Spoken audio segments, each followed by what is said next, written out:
All right, welcome to another episode of F1 News, where we bring you an analytical perspective, but always with a hint of laughter. Let's get back to the sad story of Verstappen. It seems like Verstappen may be a man without a country, man. His car is rubbish right now. The team, not just the car, it's the team. There's been an exodus of great people from Red Bull. They lost Adrian Newey.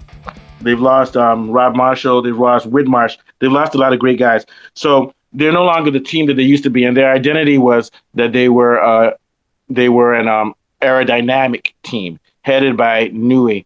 Now they're just a team that's putting together a car that nobody knows what's wrong with it. So it looks like Verstappen's in a bad position because if he stays with Red Bull, he's going to lose a lot of championships that he could have won. He should be winning his 5th championship this year rather than figuring out what's he going to do next year, especially since they're having regulation changes. So the topic of our show today is that Peter Windsor, who's an F1 pundit, says that if he were Verstappen right now, and if Verstappen really wants to leave, he should go to Aston Martin. Before I get to his reasons, what do you think, Afolabi? Not Afolabi, Kunle. And the reason he says Aston Martin quickly is because they have all of the Red Bull guys. They'll have a Honda engine next year, which will be very powerful, and Newey's there and everything. So it seems to be a little bit more stable than Mercedes. And also there's just too much drama with Mercedes, with Toto Wolff and George Russell and everything. So what are your thoughts? Oh, and last thing, Aston Martin will give Verstappen $500 million a year. Mercedes won't. Continue. Yeah. But it seems that Red Bull have been on a downward spiral, a slow downward spiral. First, it started with their team not being so good, and then it started with them, and then Perez started dropping away, and then Lawson, and then Tsunoda, and then we now started seeing problems with the car that Verstappen had managed to simply manage the car, and now we're seeing the team is falling apart in the sense that it's not looking to the future. It's trying to hold on to what it's got. It's become a one-car team. It's sort of slowly dying a slow and painful death. Whereas you look at Aston Martin is looking like a team that's trying to build and trying to invest and trying to grow. I know that Alonso's teammates are seen as the future, and Alonso is the likely one of the two that's going to go. Since and sorry, very quickly to jump in front of you, Alonso said earlier this year that he's realistic and he knows that most likely if Verstappen came in, he would be the one to leave. And he says he has no problem with that. He's like very philosophical. And earlier this year, Alonso said that what he saw Verstappen do, I think it was one race, I forgot what race it was. It was Jeddah, that qualifying, no, Suzuka. He said it's the greatest thing he's ever seen in F1 and he's jealous. So he admitted that, he was basically admitting that Verstappen is better than him. So, and we have to remember, Alonso has business ownings now. He has a Formula One team and everything. So he probably has money invested in Aston Martin, and he's smart enough to know he's 44. He's like, I'm tired of racing. Let the young people race. Let me make my money. So I see him as becoming an ambassador and a mentor to Verstappen. Sorry to cut in front. What do you think? Yeah, yes, as I was saying. So yes, I do think he's going to fit in for Alonso.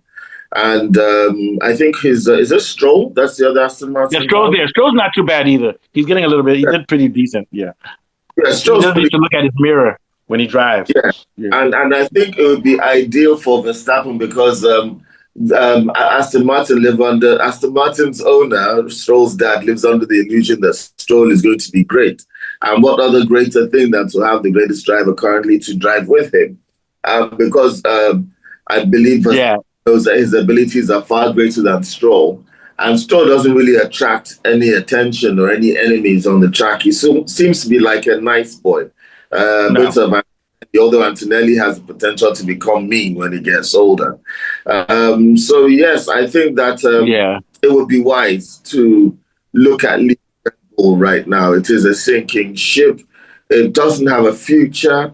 What are they trying to do next? They could become, I keep thinking they could become like Braun. They came onto the show, they came in flashy, and they could leave just as flashy. They don't feel like a car that is a team that is here to stay.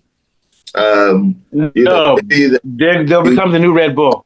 the team. Yeah, maybe Red Bull will leave and Honda will get a new sponsor to manage a proper Honda Formula One race car team. I don't know, but something definitely needs to be done with that Red Bull. Something definitely needs to be done about Verstappen's career. Yeah. See, the thing is that the big problem is that next year is like rolling the dice. They don't even know how the cars will behave in the next generation. We know that it's going to be power. It's going to be more about powertrains and the engines, and it's going to be 50% electricity, 50% fuel. So it's going to be very important to be able to translate that electrical energy into power. So the powertrain is going to be more important than the aerodynamics.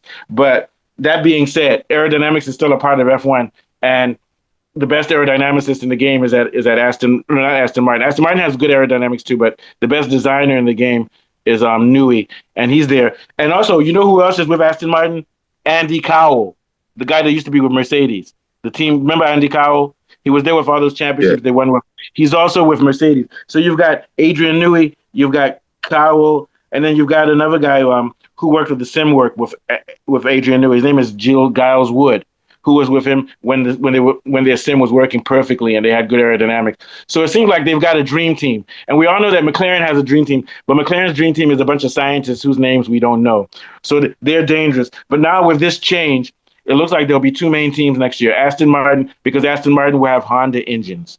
And then you've got Mercedes. Mercedes has the power. They have the best powertrain in the game. So it looks like unless Verstappen can be sure that Red Bull is in a good spot next year, and I see no reason to believe they will be because they don't have a developmental team.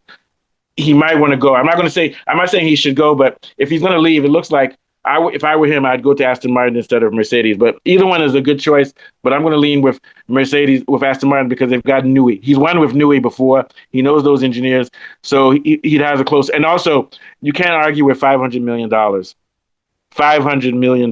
That's how much they want to pay him. That's 4 times more than Lewis Hamilton makes now. I don't think Mercedes would ever pay him that much because it's Lance Stroll. What's his name? Somebody said that Lawrence Stroll would be paying Verstappen from his kitty, like, miscellaneous expenses. That's how rich Lawrence Stroll is. But Mercedes has a board of trustees. They're not going to go for giving anybody $500 million because they may not make the profit back. What are your thoughts? Yeah. Yeah, well, I was going to say that the important thing about next season with all the new rules that are coming in, what really matters is the team. That is because since you don't know whatever comes, if you have the correct team around you, whatever surprises come, you're going to be able to compete for that. And Aston Martin does seem to be in a position poised to do that. They have a young driver who is ready to be patient under an older driver, whether that older driver is going to be car 1 or car 2. Stroll seems to be humble enough to take the mantle if he's asked, or to take a back seat. And he can also be car 1 this year and car 2 next year. I don't think he's the kind of driver that would say, why am I now being made car 2 when I was car 1 to Alonso season? Yes, and also Mercedes does seem to be full of its drama.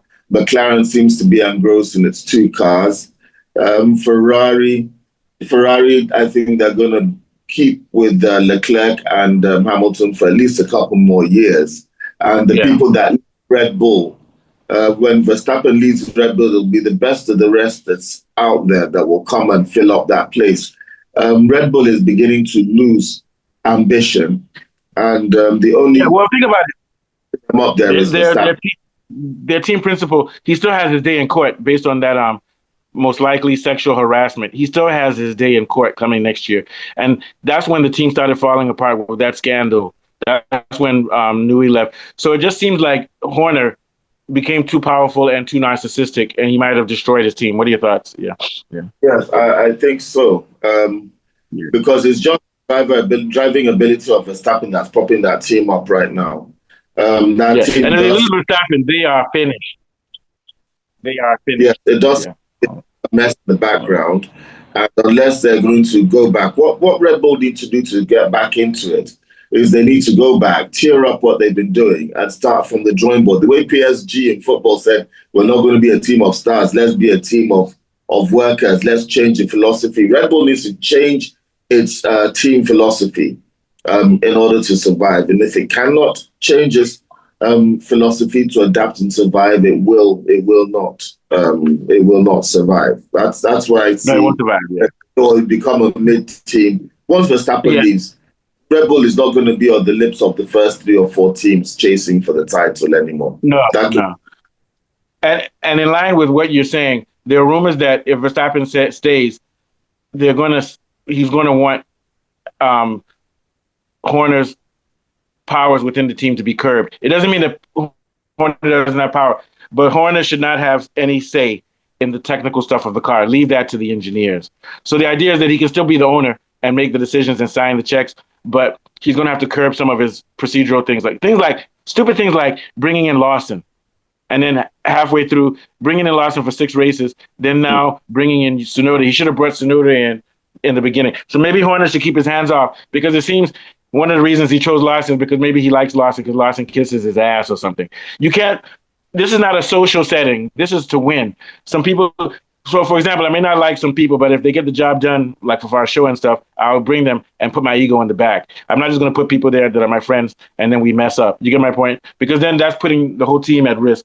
So Horner can be the owner of not the owner, but he can have strong say in the team as far as management. But he should leave the engineering and those types of race decisions and technical decisions to proper engineers. I'll end with that. What are your thoughts? Yeah. In the driver, the impulsive behavior of Horner replacing Lawson with Tsunoda. I mean, okay, yes, Tsunoda is a better driver, but to do that is clearly diverting from the real problem, which is the team. What he's doing is he's sacking the waiter because the food tastes bad. He didn't need to sack Perez. He didn't need to sack Lawson. When he sacked Perez, he should have actually brought Tsunoda, and it should have been a transition. It shouldn't have been a reaction to Perez, because what's happening is the team is drivers, which means they're not looking at what they're getting wrong. And now driver 1 is beginning to suffer as well because of the team. And driver 1 says, I want to leave. So Red Bull have made the complete wrong assessment of who to blame and where to improve, because they just said, oh, we have the best because they have the best driver. And if you can't do it, you're no good. And they started replacing drivers like they were beans on toast. And now look at where they are. Now they can't. Helmut Marko and go ahead. Sorry, go ahead. Yeah. Now they can't. Now they can't get the driver because the team's a mess, because they're going for that gung-ho, individualistic, seat on the pants, reactionary style of management, which is similar. You know, Red Bull and Ferrari have the same management. Ferrari are doing all right now, but Ferrari have an old tradition and stability. Nobody can imagine Formula One without Ferrari, but you can imagine Formula One without Red Bull. Difference between the two of them. So even though Ferrari is reckless in that style, they still always try to. That's like having internet without porn. Yeah.